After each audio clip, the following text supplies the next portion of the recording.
Nitai Padrika Pavana Gaura Hari Nitai Padrika Pavana Gaura Hari Jaya Nitai Padrika Pavana Gaura Hari Jaya Jaya Prabhupada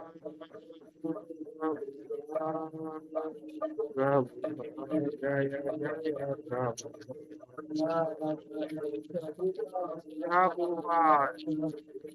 Prabhupada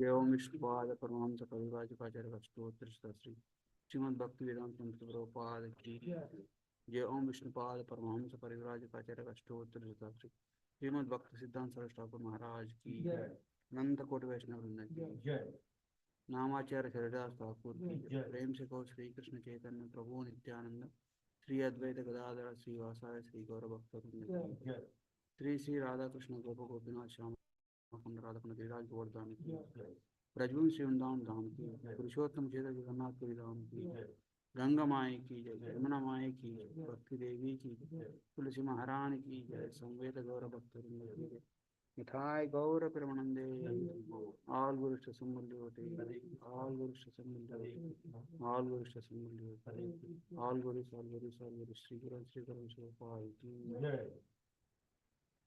Om Namo Bhagavate Vasudevaya Om Namo Bhagavate Vasudevaya Om Namo Bhagavate Vasudevaya Om Namo Bhagavate Vasudevaya Bhagavate Vasudevaya Narayanam Namaskritya Naram Chaiva Narottamam Devim Saraswatim Vyasam Tato Jayamudhirayet नष्टप्रायेषु अभद्रेषु नित्यं भागवत सेवयात् भगवती उत्तम श्लोके भक्तिर्भवति नैष्ठिकी कृष्णाय वासुदेवाय देवकी नंदनाय च नंदगोपकुमाराय गोविन्दाय नमो नमः Hare Krishna reading from Srimad Chaitanya Charitamrita CC Adilila 6.5 and 6.12. Okay. CC Adilila 6.5 and 6.12. Advaitam Harinadvaitat Advaitam Harinadvaitat Acharyam Bhakti Samshanat Acharyam Bhakti Samshanat Bhaktavataramishantam Advaitacharyamasraye Advaitam Harinadvaitat Acharyam Bhakti Samshana Bhaktavataram Ishantam Advaitacharyamasraye Translation purport by Prabhupada ki jai. Because he is non-different from Hari, the Supreme Person, Supreme Lord, he is called Advaita. And he, because he propagates the cult of devotion, he is called Acharya. He is the Lord and the incarnation of lost devotee. Therefore, I take shelter of him. CC Adilila 6.12 Jagat Mangala Advaita Mangala Gunadhama Mangala Charita Sada Mangala Yandra Nama Advaita Jagat Mangala Advaita Mangala Gunadhama Mangala Charita Sada Mangala Yandra Nama Translation purport. Being a reservoir of all auspicious attributes, Sri Advaita Acharya is all auspicious for the world. His characteristics, activities, and the name are always auspicious. I repeat the translation. Being a reservoir of all auspicious attributes, Sri Advaita Acharya is all auspicious for the world. His characteristics, activities, and name are always auspicious. Purport. Sri Advaita Prabhu, who is the incarnation of Mahavishnu, is an Acharya or teacher. All his activities are all, all his activities and all other activities of Vishnu are all auspicious. Anyone who can review the all auspiciousness in the pastimes of the Lord Vishnu also become auspicious simultaneously. Therefore, since Lord Vishnu is the fountainhead of auspiciousness, anyone who is attracted by the devotional service of the Lord Vishnu can render the greatest service to him service to human society. Rejected persons of the material world who refuse to understand pure devotional service as the eternal function of the living entity and is the actual liberation of the living being from the conditioned life becomes bereft of all devotional service because of their poor fund of knowledge. I repeat the words. Rejected persons of the material world who refuse to understand pure devotional service as the eternal function of living entities, and as the actual liberation of living being from the conditioned life become bereft of all devotional service because of their poor fund of knowledge. In teachings of Advaita Prabhu, there is no question of fruitive activities or impersonal liberation.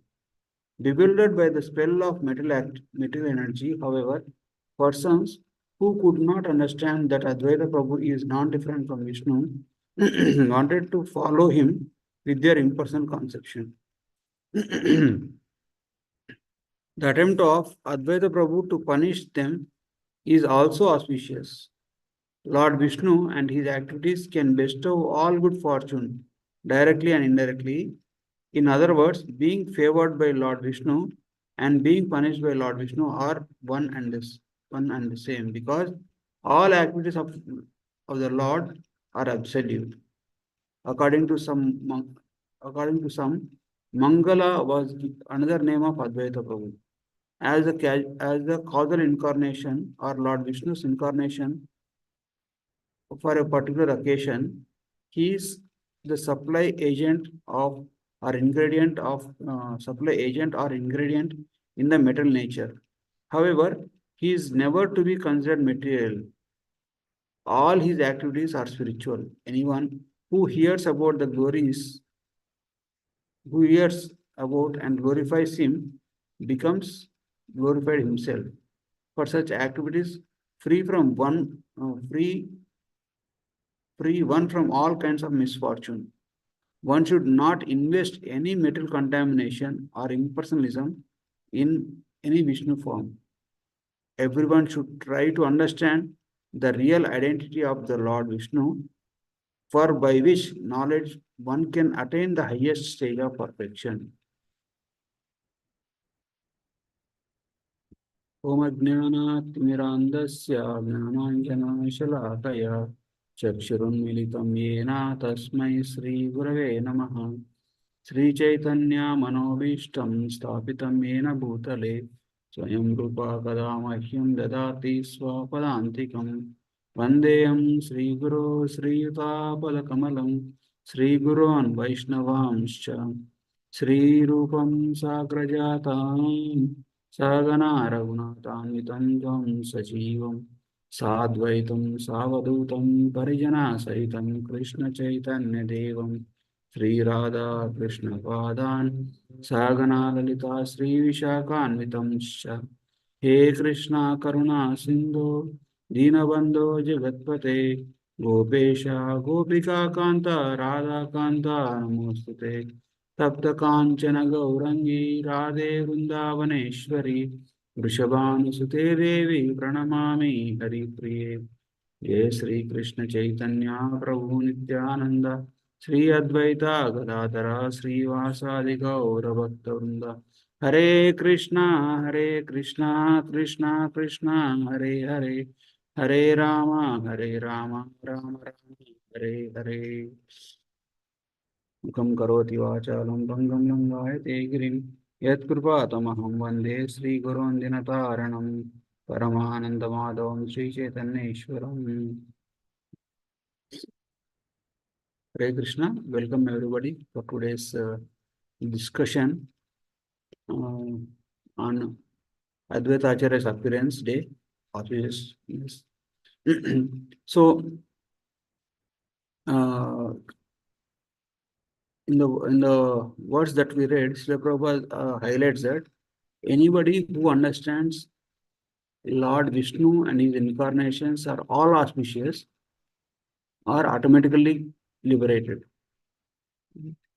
So if you see that the process of Ashtanga Yoga and Jnana Yoga, the liberation is the very highest uh, goal that they can possibly achieve.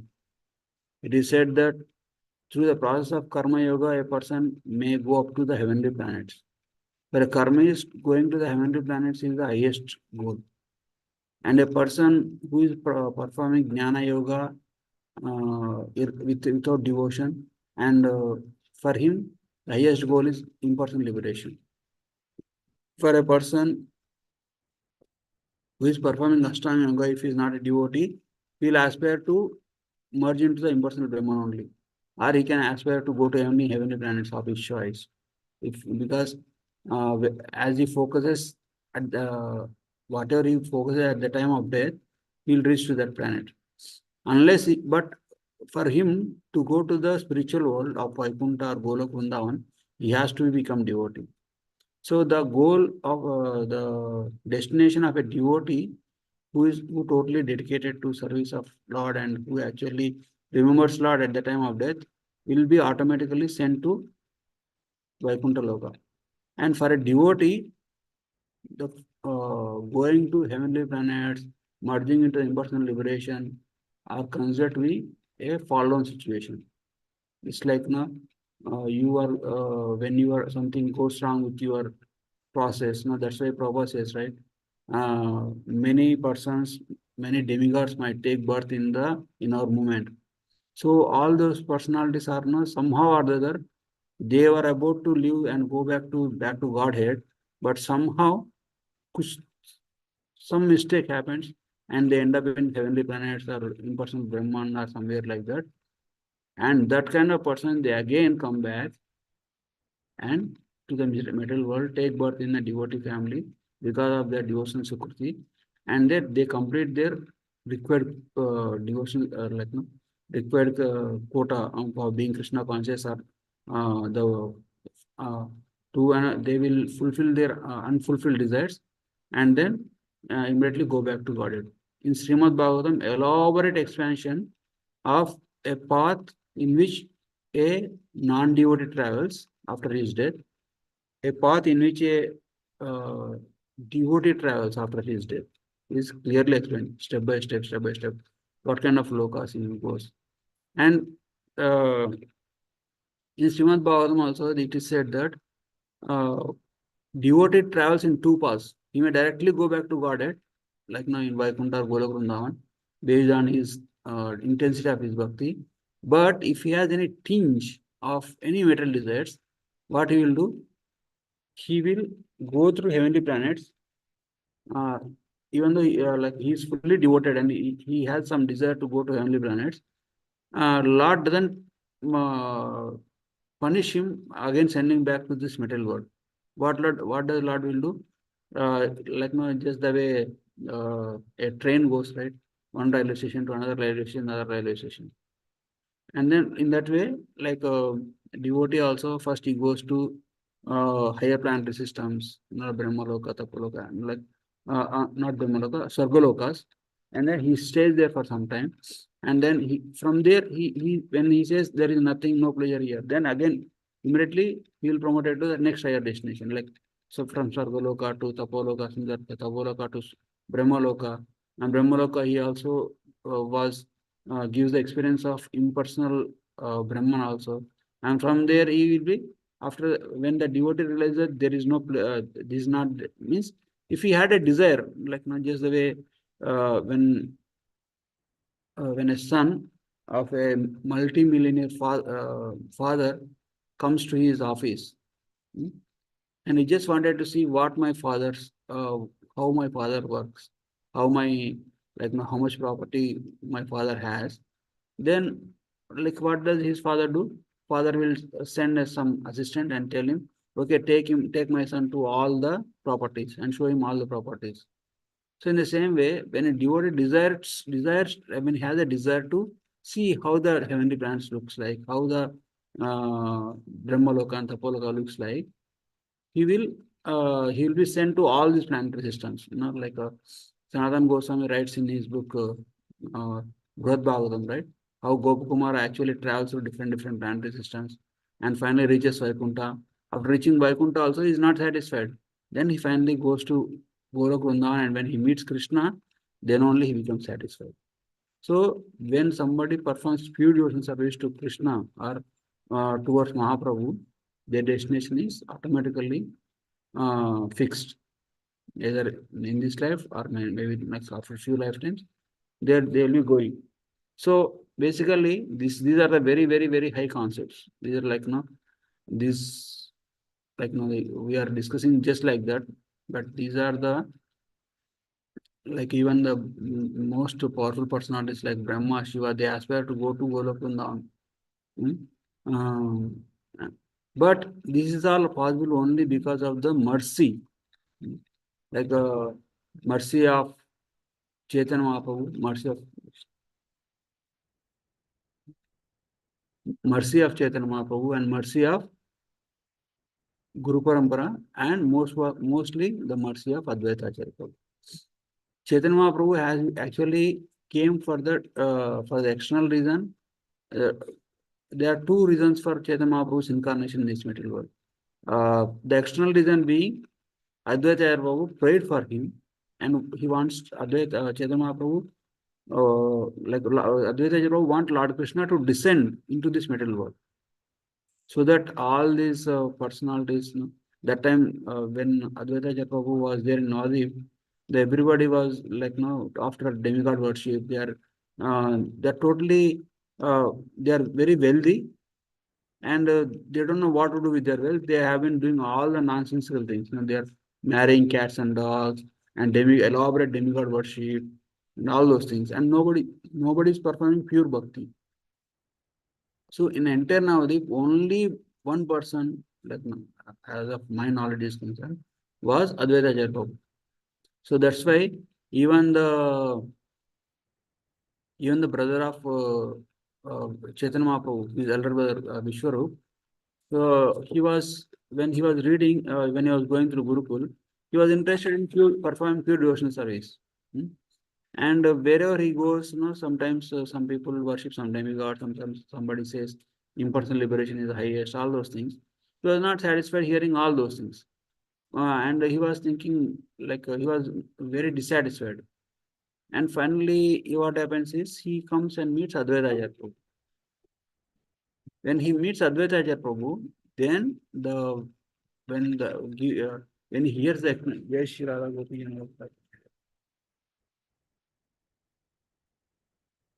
so when he hears from Advaita Prabhu about the philosophy of Krishna consciousness, he becomes totally satisfied. And from that time onwards, he never leaves the association of Advaita Acharya Prabhu. He left all the education, he left all other Sangha, and he only every day he used to get ready and then go to Advaita Acharya Prabhu, Swami Shantipur. So, and Mother Shechi, when she want to give lunch or something, she used to send Nimai, means Chaitanya Mahaprabhu, to call his brother. And the Chaitanya Mahaprabhu used to run and then call his brother from Acharya Prabhu's home.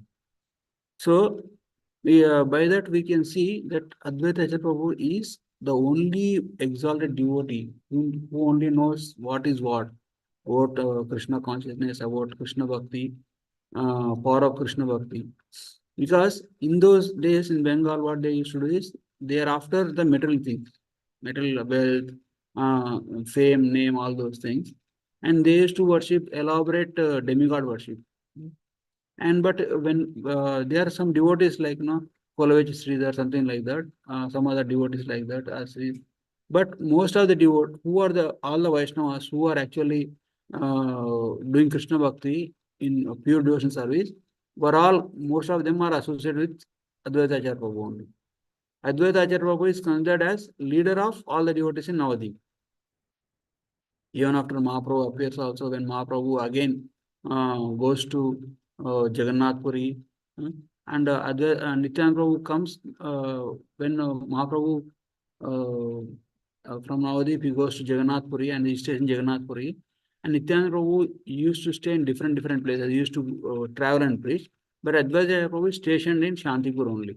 He was staying there, and he was from there only. He was giving shelter to all the devotees. So the greatness, the just like now in Krishna Lila, when Krishna left Vrindavan, all the devotees in Vrindavan were like hankering for Krishna's association. And Krishna was restricted to go back to Vrindavan until he kills all the demons. After killing Dantavakra, Krishna goes back to Vrindavan. So it is like after 125 years of age. So, so Krishna left Vrindavan around like 12 years of age. Until he was 125 years, he didn't go back to Vrindavan again. But Krishna's representative like Uddhava, Balramji, they went very frequently, so that they gave solace to all the devotees. So in the same way, Advaita Acharya Prabhu's presence in Navadip actually gave shelter to all the devotees in the absence of Sri Chaitanya Mahaprabhu.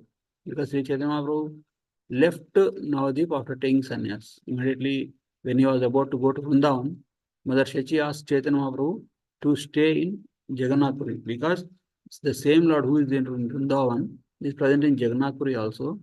If Chaitanya Mahaprabhu stays in Jagannath Puri, she could hear from some devotee who is traveling to Jagannath Puri, because Bengal and Jagannath Puri are very closer. Many devotees frequently travel to Jagannath Puri. So that's why Mother Richi asks, you stay in Jagannath Puri. And obeying the orders, obeying the, in order to fulfill that request of his mother, Chaitanya Mahaprabhu stays in Jagannath Puri only. That's why for Gaudiya Vaishnavas, Vrindavan, Mayapur, and Jagannath Puri. These are very three important places. So, but when it comes to Advaita Acharya Prabhu, he was he is the incarnation of Mahavishnu himself. Like Krishna says in Bhagavad Gita, right? Janma karma chame divyam evam yo veti tattvataha tyaktva deham punarjanma naiti mameti. So Arjuna, if one, I like the translation, if one who knows the transcendental nature of my appearance and activities does not, upon leaving the body, take birth again in this material world, but attains my eternal abode. So just by understanding Krishna's the transcendental nature of Krishna's pastimes and appearance and pastimes is enough for one to go back to Godhead. So it says one hears the pastimes of one knows the glories. One who knows the transcendental nature of appearance means it's not like just okay, Krishna appeared as in some incarnation. It's not like that. When you know, then you implement. We follow in our life. Okay, when we actually know how Krishna appeared and what is the purpose he appeared and everything in the transcendental nature of the Krishna's appearance, then we tend to follow we tend to know what is the philosophy behind it, what is the reason, and how Krishna dealt with the different devotees, and reading their lifestyles, reading their life, um, we'll come to understand the philosophy of life, philosophy of Krishna consciousness. And with conviction, we lead a Krishna conscious life, and then lead to ultimate success of going back to Godhead. So, but if one is not, if one is fortunate, one may be able to make the transition, or make the uh, transition of going back to Godhead within one lifetime. But if it is Krishna's will, one may spend some more time here in this material world. Or if devotee desire, he may also spend some more time here, or go to different planetary systems, as I previously said. So, so understanding the nature of Advaita Acharya Prabhu, because he is the incarnation of Mahavishnu himself. There is one verse in Adilila 7.6.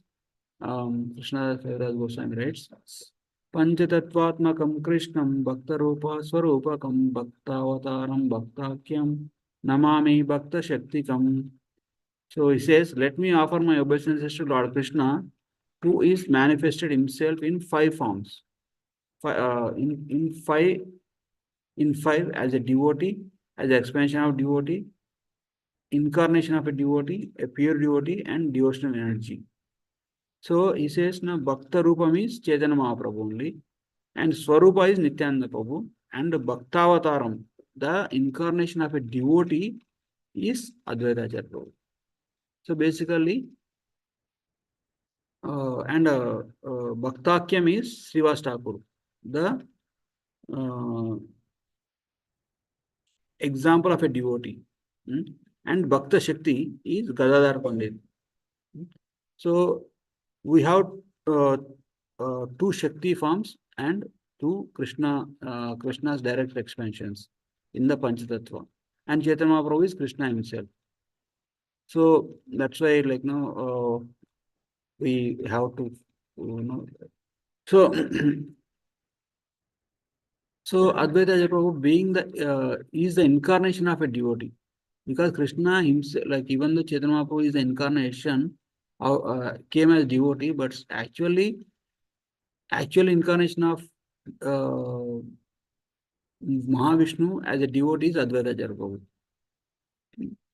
Because Krishna, when he comes, when he comes as a devotee, he can be worshipped as a devotee, but he is the supreme personality of Godhead himself. But when Advaita Acharya Prabhu is considered as a real incarnation as a devotee, because he's Mahavishnu coming as a devotee. So that's why when one knows the transcendental nature of Advaita Acharya's appearance, one can actually get benefited. So, let me just narrate little pastimes of Advaita Acharya's appearance day. Advaita Acharya Prabhu appeared in the village of Navagram, and his father name is Kuber Pandit, and mother is Nabha Devi. And he lost his parents when he was very young, in 10 years old. And later on, he shifted to he went to Gaya, and from Gaya, he went to Vrindavan. And in Vrindavan, he started performing Krishna Bhakti. And I think he met his spiritual master Madhavendra Puri there only, and he got initiated from him.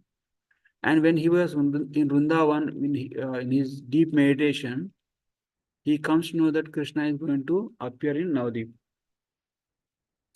So, so that's why he comes back again to Navadip, because he's a Bengali, he's a Gaudiya Vaishnava, right?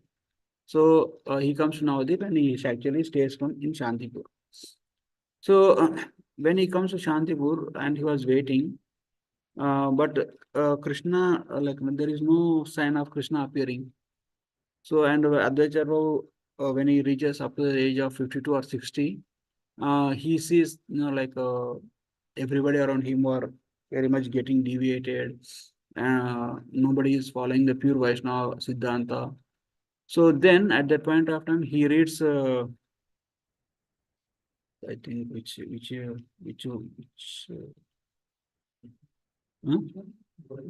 Gautamiya Tantra, that when one worships Krishna by offering tulsi leaves and shaligram shila to tulsi leaves and shaligram to tulsi leaves and Ganges water to shaligram shila, and worships in the form, and makes any request, Krishna will automatically fulfill that desire.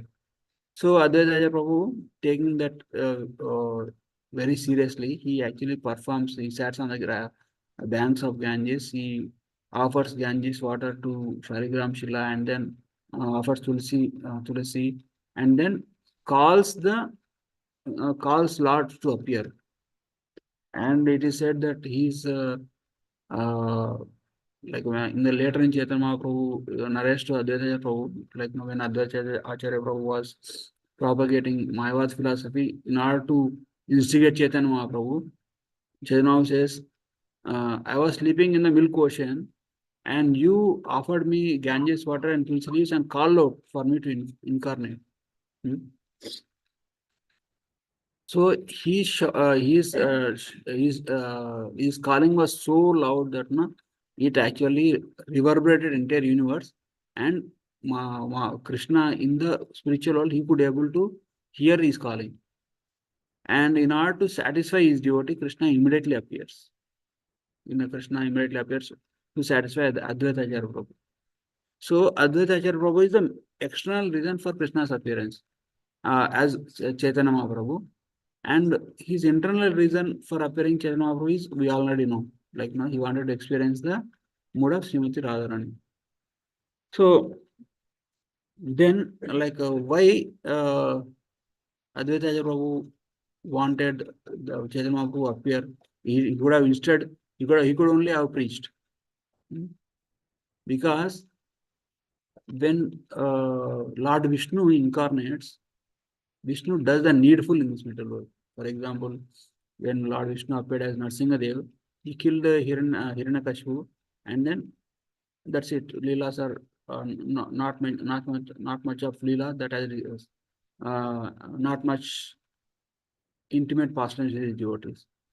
And when he comes as Lord Krishna and Lord Rama, he performed all the elaborate Leelas. But here in Navadip, the people. Yeah, okay.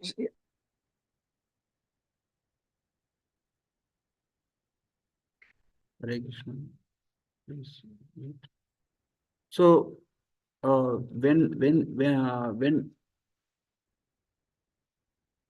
when he appeared as Chaitanya, Krishna and Rama, he did a needful of.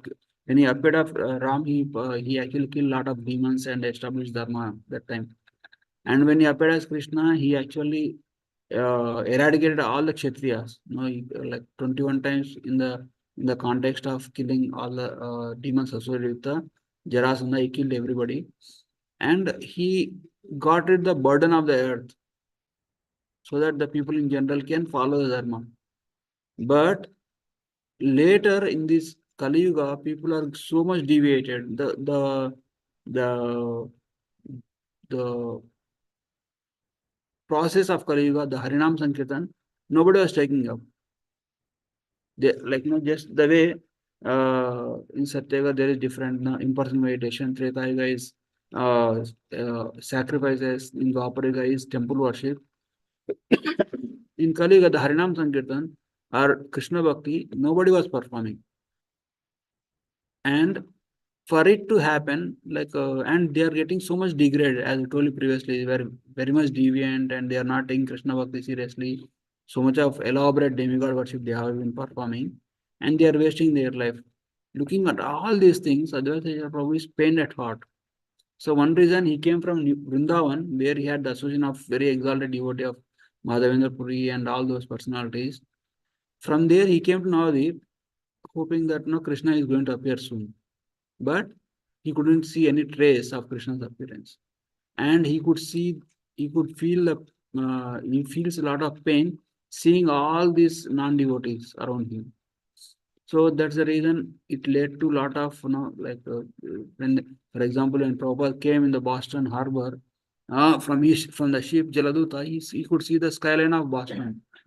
And he immediately understood how people are materially motivated, how people are materially engaged, and they could create such a affluent place. And Prabhupada was very much concerned also. And he didn't say, oh, these people are living very nicely. For example, I heard that when one saint called, one person, his name is Swami Vivekananda. When he came, he was actually bewildered by the material advancement seeing in the Western countries. That is that in his like earlier I used to read his books, and in his books only they write. Swami Vivekananda was shocked to see the material advancement in America. But when it comes to Prabhupada seeing the material advancement, he cried tears. My Lord, these people are so fallen. I don't know how I will be able to convince them to take Krishna Bhakti. Please empower me. Uh, please make me dance so that please use me as an instrument and uh, give this knowledge, make them Krishna devotees. Like that, he prayed. So in the same way, Advaita Acharya Prabhu, seeing like no, in Navadip also, Navadip is very richest, most affluent part of the India. There are a lot of wealth, a lot of education. Navadip is center of learning. Anybody want to learn Vedic philosophy, they have to go to Navadip. Just the way now we go to IITs, IIMs, and MIT, all those things are there. Navadip was known for learning Sanskrit, grammar, all those things. Okay. So people from all over the country, they used to come to Navadip, and in Navadip is like very rich, because if somebody comes for learning, they have to give Guru Dakshina, they have to pay something like that. So in that sense, Navadip was very affluent, but still these are all immaterial for a devotee. These are all unnecessary distractions for a devotee. As long see material opulence along with Krishna Bhakti is okay, but material opulence without Krishna Bhakti is very dangerous. Kunti Maharani says, right? Somebody who has wealth and Janmaishwarya Srita Srivir. Somebody who has a high birth, Janma, and Aishwarya means material wealth. Sruti means high learning, Sri, beauty, they cannot become devotees.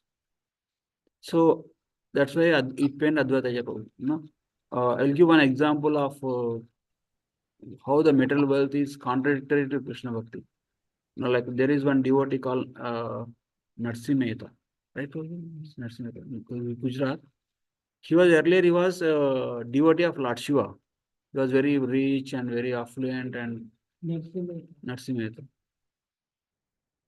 He was very rich and he was worshipping Lord Shiva, and he was very intense in his devotion, and Lord Shiva is pleased with his devotion. And Lord Shiva appears in front of him. So when we go in front of him, we have to ask something from the Lord. So when Lord Shiva appears, Lord Shiva wants to give some benediction to Narsimehta.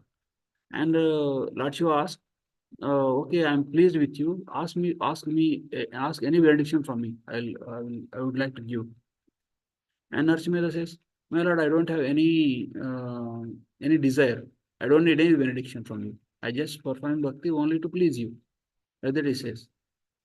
Then Lord Shiva says, no, I wanted to give something to you. Ask anything. Narsimha says, my Lord, I could not think of anything. If you desire so, you only give me whatever you think is best for me. Then what does Lord Shiva give? Lord Shiva give the Krishna Bhakti. So that time onwards, after Lord Shiva's appearance, Narsimha started performing Krishna Bhakti. As he was performing Krishna Bhakti, whatever is not favorable for him to progress in his spiritual life, everything was gradually lost. And he was so rich, and when he performing Krishna Bhakti, as he advancing in Krishna Bhakti, he got rid of all his wealth and everything, and he reached a stage that for a departed forefathers, they have to do the Shraddha ceremony, right, every year, and he was not able to do Shraddha ceremony also. So there are some brothers also along with him. He requested his brothers, I'm not in a position to hold the Shraddha ceremony. You carry on like that. You can do on my behalf. So every year, one of his brothers used to do Shraddha ceremony, but one year his brothers requested, now you do. You do this year like that, they say. And Narasimha had no money. So then he goes to some merchant, no? But he was well known as a devotee of Krishna. So he goes to somebody to ask money, and that person he was said, yes, I will give some money for you to perform Shraddha ceremony. But before that, I would like to hear your songs about Krishna. If you sing about songs about Krishna, then I will give money. And Narsimharta, as he becomes a devotee, because he has been performing bhakti for some time, and he has with pure heart and pure devotion, he was singing the glories of Krishna. So, as per the request of that merchant, he started singing the glories of Krishna. So the Narsimharta is like that, like when he starts singing the glories of Krishna, he doesn't see what's happening around him. He was not he was not at all conscious of externals. So he started singing the glories of Krishna, singing the glories of Krishna. That time the Shraddha ceremony has to happen, is already passing away. And this Narasimha is totally absorbed in singing glories of Krishna only. And everybody around him were also absorbed in Krishna Bhakti. And when these things are happening, because Narasimha desired to perform Shraddha ceremony that year, Krishna himself came as Narasimha, performed Shraddha ceremony for his father, Narasimha's father, and then completed it. So that means from this past time, we can see that how when for one to come to Krishna Bhakti, for one to take Krishna Bhakti, Annabhilashita Shunyam, Jnana Karma Dhanavrutam. Means they should not have any other motivation. Unmotivated, uninterpreted devotion is the key for one to perform Krishna Bhakti. That's why if anybody have any other motivation, not to become fame, to become rich, to become popular, huh, then Krishna will send that person to demigods. Okay, you go and do deal with them. Like means, hmm? So, but if one performs pure bhakti, even demigods also bring that person to Krishna. Hmm. So that's why in Advaita Acharya Prabhu sees all this deviation, and he could see that nobody but Krishna, these people are so fallen, so much deviant, nobody but Krishna can bring them back to Krishna Bhakti. Nobody can only Krishna could help them. Then Advaita Prabhu, with great concern and great anxiety, he called out for Krishna's appearance. And we all know how after Krishna's appearance, Advaita Prabhu is very much associated with Krishna, associated with Gauranga Mahaprabhu throughout his stay in Navadip. And after going to Jagannath Puri also, Advaita Prabhu was constantly, regularly in touch with Mahaprabhu. And regularly he used to go to see Chaitanya Mahaprabhu in Jagannath Puri also. Mm.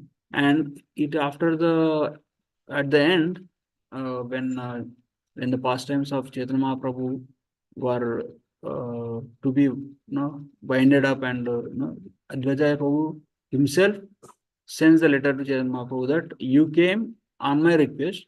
Now, if you desire so, you may actually uh, you did the needful. Whatever is to be done, you have done, and Sankirtan movement is growing nicely. And if you desire so, you may actually go back to Godhead like that. He says because uh, with respect to Krishna, Chaitanya Mahaprabhu, with respect to Krishna, Krishna is Bhakta Vatsala, Bhakta Paradina means he he is totally sold out to his devotees, and his devotees are totally sold out to his Krishna, sold out to Krishna. So that's why uh, when this when Prabhupada was installing deities in Vrindavan, they are performing elaborate sacrifices.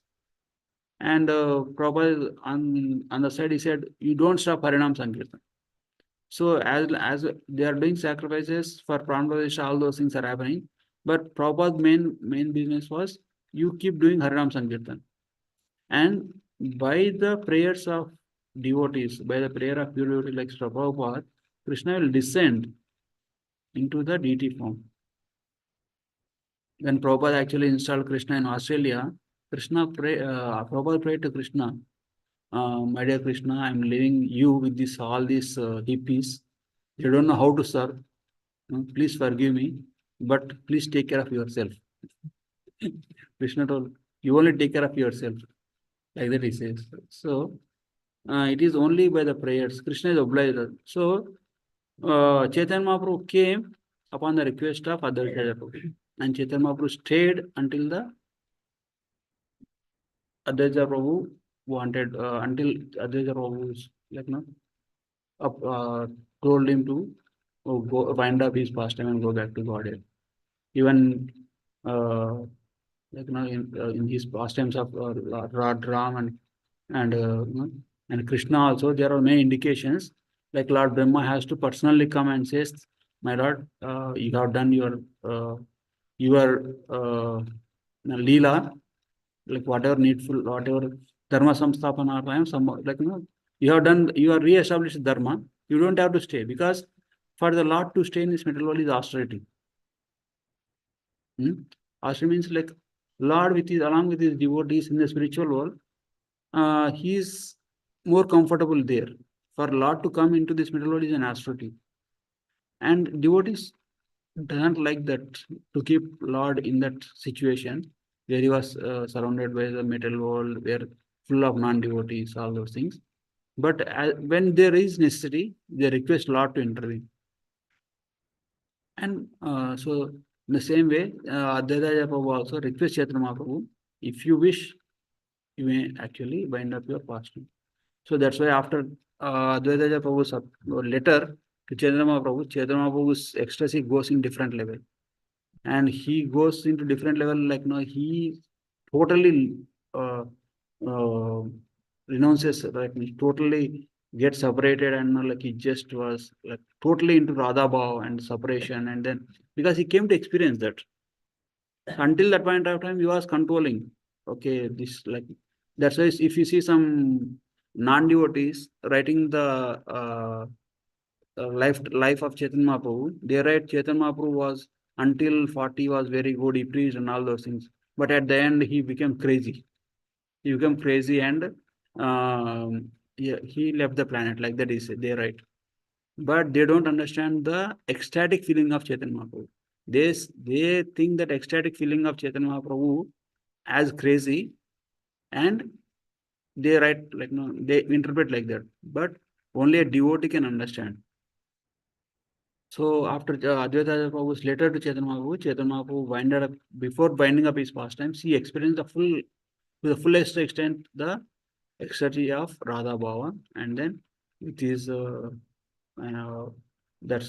is the significant, that is the most important aspect of most important role of Advaita Acharya Prabhu in the pastimes of Chaitanya Mahaprabhu, in establishing Sankirtan movement, and establishing, taking uh, uh, Sankirtan movement and taking the Sankirtan movement forward. Okay, we'll end it here. If anybody have any questions or comments, I would glad to have hear anything.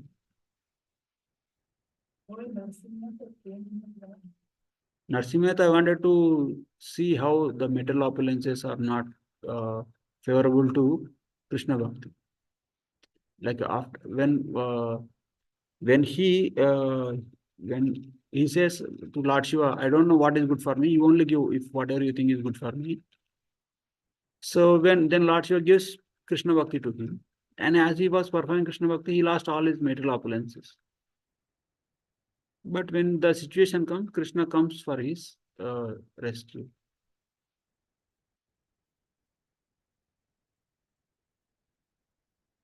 Any questions are?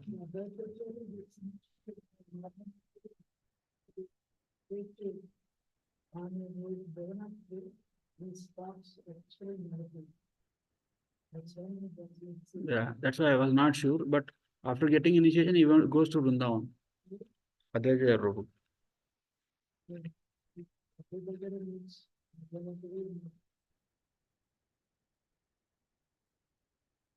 Yeah, so Prabhuji is saying Advaita Prabhu meets Madhavendra Puri in Navadip and get initiated in Navadip itself.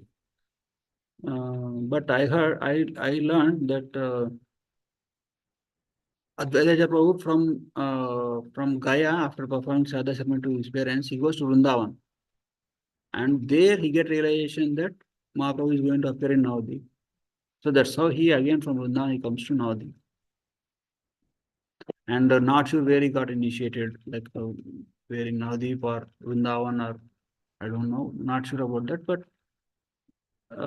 that's what I heard. That's what I read.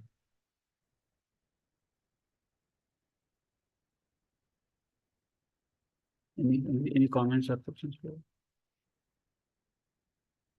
Okay, online, anybody have any questions or comments? Prabhuji, Hare Krishna, Dandavat Pranam. Thank you so much for this wonderful class. I personally like the story of Narsim Mehta, which you mentioned. That was very heart touching. Thank you so much. Thank you. Okay. Anybody have any more? Volunteer Gandhra Srimad Bhagavatam ki jai, Advaita Prabhu ki jai, Antapur Vaishnava Vrinda ki jai. Thank you, Prabhu. Hare Krishna. Dandavat. Thank you, Prabhuji, Hare Krishna. Thank you, Prabhuji. Hare Krishna. Dandavat. Thank you, Prabhuji. Dandavat Pranam. It was a Thank very you, nice. Prabhuji. Hare Krishna.